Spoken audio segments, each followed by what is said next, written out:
I believe we live two lives. In my 20s, as I lay down to sleep, I slipped away to my other life, in a town of tiered streets and delightful cottages, a town seemingly 200 or 300 years in the past.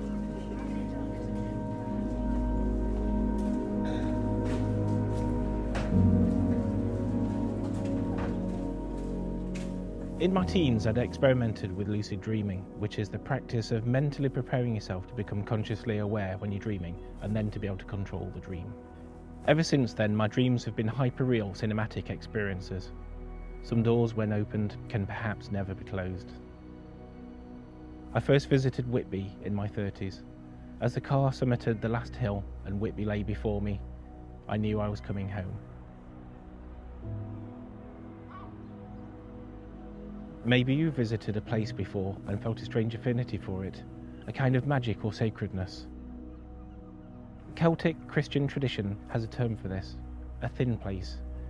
As Eric Weiner puts it in his spirituality travelogue, those rare locales where the distance between heaven and earth collapses. I maintain that no faith or religion is required to perceive these thin places. Thin places are most often found where humans have gathered and engaged in spiritual practices of all kinds over the millennia. Which came first?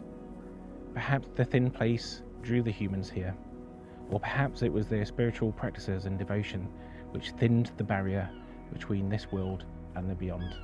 When the mind is quiet and our worldly cares are forgotten for a moment, the thin place may be perceived. I'm not a religious person. Why is it then that I and people like me are so drawn to places of sacredness, sacrifice, or religious worship? Between it and the town, there is another church, the parish one, round which is a big graveyard all full of tombstones. This is, to my mind, the nicest spot in Whitby, for it lies right over the town and has a full view of the harbour and all up the bay to where the headland called Kettleness stretches out to the sea. It descends so steeply over the harbour that part of the bank has fallen away and some of the graves have been destroyed. Undoubtedly, Bram Stoker would have spent time in this church and graveyard when he visited in 1890. Did he feel that the veil was thinner here between this world and the next? And is this what inspired him to write his seminal novel?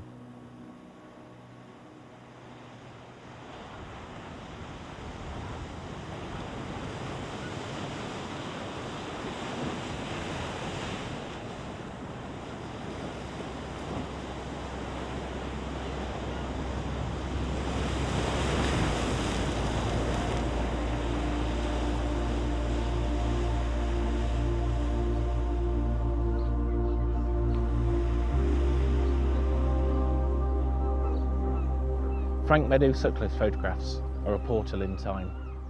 His images of late Victorian and early 20th century Whitby capture the spirit of the then thriving fishing town. Tate's Hill Pier is on the site of the original East Pier, which dates back to at least the 1600s.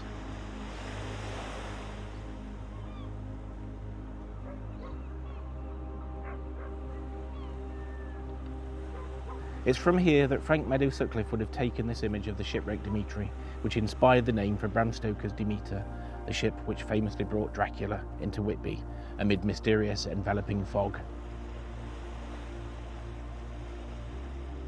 Whitby's whaling history considerably predated Herman Melville's Moby Dick, which was released in 1851. Whitby's whaling started in the mid-1700s. Success was at first limited, but Herman Melville would have been interested to have met William Scoresby, who was Europe's most prolific whaler. This whalebone arch serves as a reminder of that whaling history.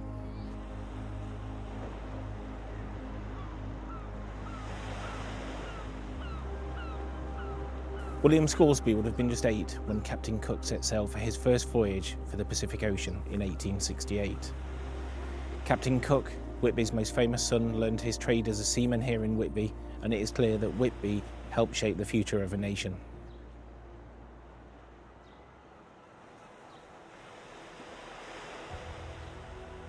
In my other life, I would have known this as the White Horse Inn.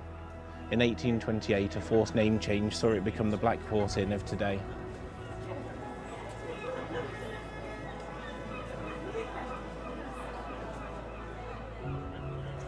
This inn dates back to the 16th century, the time of Shakespeare. One can only imagine the tens of thousands of souls that have taken rest and sustenance over the years here. Perhaps even Captain James Cook himself.